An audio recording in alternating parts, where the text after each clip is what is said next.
हूँ डाक्तर रविनारायण पंडा सहयोगी प्राध्यापक श्रीरामचंद्र भंज आयुर्विज्ञान महाविद्यालय कटक ओडिशा।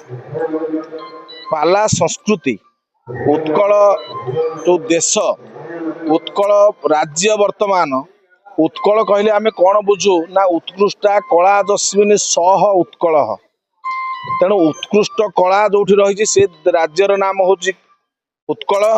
उत्कल रे वर्तमान सुधा 576टा कला रही अछि। तन्मध्य सर्वप्राचीन एवं सर्वश्रेष्ठ कला हूँ पाला। पाला पाल्यते सर्वा संस्कृतय गीत सर्वधर्म समन्वयन अनेन इति पाला पाणिनि व्याकरण। पाला कहले कौन ना जो सबु धर्म को समन्वय करी रखी हबो एवं सर्वधर्म सर्व संस्कृति जेते संस्कृत भाषा ठू आरंभ करी जेते भाषा अछि समस्त भाषा को एकत्रित करी आलोचना करा जाई थाए तार नाम होची पाला।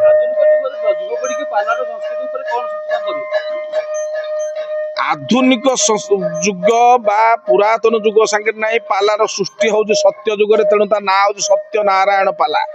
ये पाला संस्कृति तैयारी होता प्रभु श्री सत्यनारायण द्वारा तेणु से रखी जे मो नाटा ना अनुसार सत्यनारायण पाला पालाटा हूँ एमती गोटे शास्त्र जो सर्वशास्त्र अध्ययन।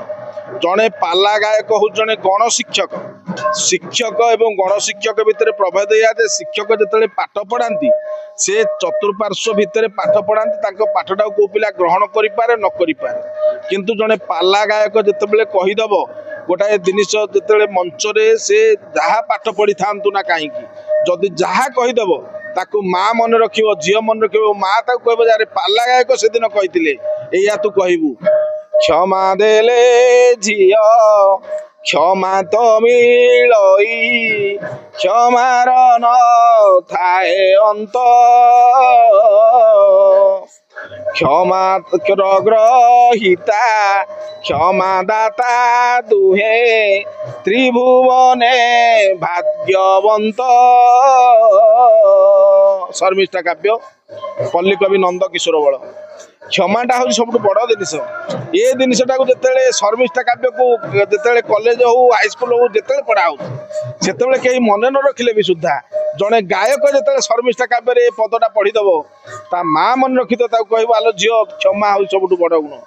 तेणु ये जो प्रकार सबु प्रकार विद्या को प्रणयन करती पालारे ये सुस्थ समाज गठन मूलदुआ स्थापन करें सुस्थ पाला बंची रहिले जगत बंचिब एवं जगत बंचिले पाला द्वारा सुस्थ समाज गठन हम।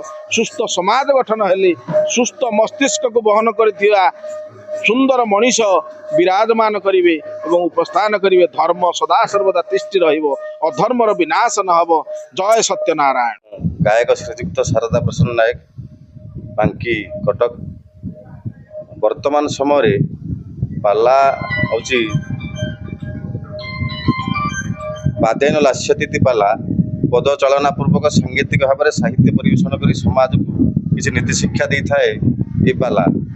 आज पाला जो कथा उठुची जे युव समाज जे पाला एते आकृष्ट होना धीरे धीरे परिवर्तन होगा लगी। बर्तमान पाला युव समाज बहुत आगे एवं सुधा आम देखा पाचु बहुत जगह युवक मैंने पाला बुझुं बहुत अनुष्ठान युवक मैंने पाला बुझुं। ये मत एत भल लगुच तंपाड़ अनुष्ठान ये गत वर्ष मुझे जे युवक बंधु मैंने युवक भाई मैंने बहुत आनंदर सहित ये पाला से आयोजन कर बहुत बढ़िया अनुष्ठान सुंदर अनुष्ठान सबुथे बर्तमान ये अभाव ना आते कहबी जे बर्तमान प्रत्येक जगह पाला निश्चित समस्ते शुणु पाला भितर बहुत कथा शिखबार अच्छी। Popular art of literature and advice उपदेशात्मक साहित्य संबलित लोकप्रिय कला हूँ पाला। नहीं पाला गोटे एमती जेहेतु मो एरिया पुओ तेणु पालार गोटे एमती संस्कृति जे कि पाला बहुत जिन शिक्षा दिए तेणु युवपीढ़ी हूँ कि आपणकर एनी छोट पिलाठू बहुत बड़ मनीष पर्यंत जी पालार संस्कृति विषय जानती बहुत डेवलपमेंट कराए ये संस्कृति विषय से जानती ଏବେ ରିସେଣ୍ଟଲି ଦେଖନ୍ତୁ ଆମର ଗୋଟେ ସଂସ୍କୃତ ପାଲାର ଜଣେ ଗାୟକ ସେ ଗୋଟେ ସଂସ୍କୃତର ଗୋଟେ ଶ୍ଲୋକ କହୁଛି ସେ ଶ୍ଲୋକଟା ବୁଝିବା ଦରକାର ସଂସ୍କୃତ ବିଷୟରେ ମାନେ ନଲେଜ ଆସିବା ଦରକାର।